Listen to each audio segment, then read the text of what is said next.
Et ben voilà, centrale physique 2. Ce matin, je m'étais trompé, je pensais que ça serait maths, en fait c'était physique 2. Voilà, dommage, hein, j'ai révisé les maths hier, mais bon, c'était pas hyper important là, parce que je connaissais déjà mon cours de physique. Et en plus, c'était pas spécialement dur en soi, c'était pas beaucoup du cours. Tout d'abord, c'était. Enfin, tout le sujet parlait de la planète Mars.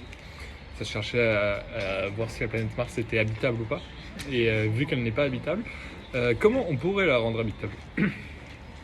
Et donc, ça étudiait d'abord l'atmosphère de Mars. Non, tout d'abord, ça étudiait, il me semble. Je sais plus. Si, ça étudiait l'atmosphère de Mars, il me semble, avec la pression atmosphérique et la masse volumique de l'atmosphère en fonction de l'altitude par rapport au sol martien. Et donc ça expliquait ça, et ensuite on étudiait les propriétés de l'atmosphère. Et on finissait par montrer que finalement la planète n'était pas habitable à cause de l'atmosphère, et surtout à cause de la température très faible du sol martien, qui est de 210 Kelvin, c'est-à-dire moins 60 degrés à peu près. Donc finalement c'est vraiment froid, c'est pas très habitable. Et donc dans la partie 2, on étudiait comment rendre cette température plus haute. Et donc d'un coup, on commence à étudier ça avec du rayonnement thermique. C'est logique de l'étudier par cette manière, mais c'est juste que le rayonnement thermique, c'est pas un chapitre qu'on a tous beaucoup bossé, parce que finalement c'était nous, en tout cas notre cours, c'était 2 petites pages sur un mini poly, et on l'a jamais vraiment travaillé. Et même on l'a, je crois, jamais eu en DS. On a dû l'avoir en DL, mais jamais en DS. Et moi, c'est pas un chapitre que j'ai beaucoup révisé, mais pas de problème vu que tout était donné. Normalement, il faut au moins connaître les constantes, il me semble, des lois de Stefan Boltzmann et du déplacement de Wien, qui sont les 2 lois importantes du rayonnement thermique. Et sauf que là, elles étaient données, donc pas de problème. En plus, les lois étaient rappelées, donc il y avait vraiment rien à savoir. Et donc c'était assez agréable à faire. Et au final, c'était juste de la logique, parce que le rayonnement thermique, c'est beaucoup de logique. Et donc, après avoir fait la partie des rayonnements thermiques, moi, mes résultats étaient cohérents. Je sais qu'il y en a beaucoup qui ont eu des résultats complètement incohérents. Notamment, on nous dit que la température, c'est 210 Kelvin. Et donc, on est censé trouver une température d'équilibre de 210 Kelvin à un moment. Moi, j'ai trouvé 210 Kelvin, donc je suis très content. Maintenant, il y en a beaucoup qui ont trouvé des températures astronomiquement grandes. Donc, ça n'a pas de sens. Mais au final, ça n'a pas trop d'incidence, je pense, puisque c'est juste l'application numérique. Je pense que si le raisonnement il est bon, ils vont quand même avoir la majorité des points. Maintenant, sur la fin du sujet, après ça parlait de conservation. Donc on cherchait en fait on montrait que le problème de la température trop faible, on essaye de l'augmenter par effet de serre, un peu comme le réchauffement climatique.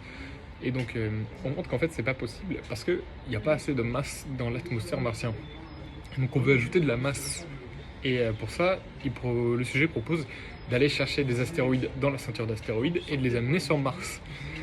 Et donc effectivement, il montre que en déplaçant un astéroïde de 10 puissance 19 kg, ce qui est gigantesque, c'est la Terre fait 10 puissance 24 kg. Donc ça veut dire que c'est 10 000 fois plus grand que l'astéroïde en question. Mais il me semble que 10 puissance 19, c'est un peu plus grand que l'atmosphère martienne qui est de 10 puissance 18. Donc c'est immense en fait. 10 puissance 19 kg, c'est un 1 et 19 zéros d'affilée kg, c'est gigantesque. Donc faudrait déplacer un truc de 10 puissance 19 kg vers l'atmosphère martienne. Donc c'est juste astronomique, hein, c'est presque la taille d'une planète.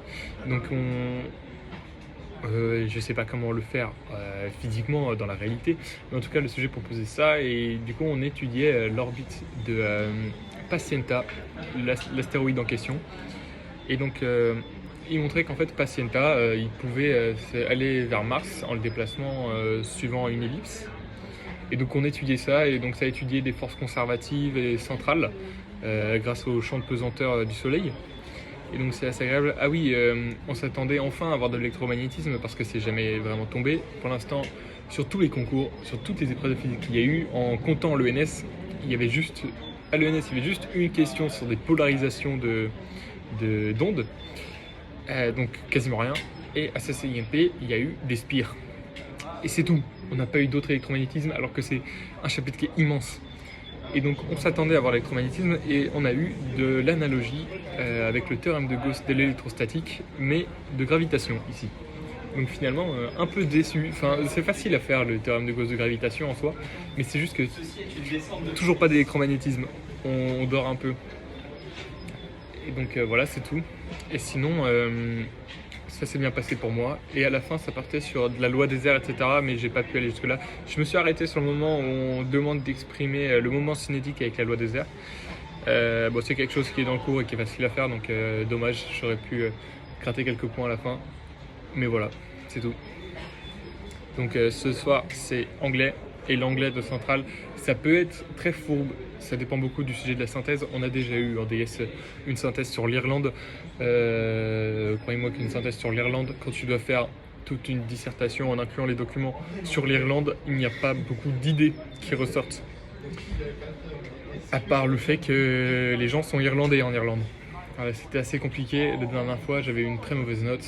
Mais cette fois, j'espère que la synthèse elle sera plus simple. J'espère pas que ce soit encore sur l'intelligence artificielle, sinon ça va être on va souffler un peu. Voilà. Donc en espérant que ça passe bien. Et voilà, bon bah.